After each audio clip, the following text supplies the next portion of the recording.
மணியிலும் உன் பெயரை சாட்சியாக்குகிறது தசுமணி. என்னுள் நீயே ஜெபிக்கின்றாய், ஆனால் கருணையால் பலன்களை எனக்கு கொடுத்து விடுகின்றாய்.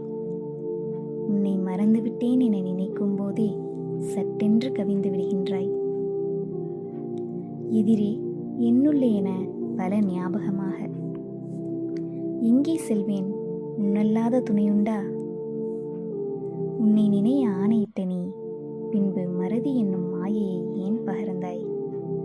உன்னை விட்டும் நான் இல்லை, என்னை விட்டும் நீ இல்லை. இது இருவருக்கானது என்ற சொல்லே அபத்தமானது. இவ்வாறாக புலம்பல் ஓயவில்லை. இரவிலும் பகலிலும் என அலையாக கரை கடக்கும் எண்ணங்கள். இப்னு சலாம்.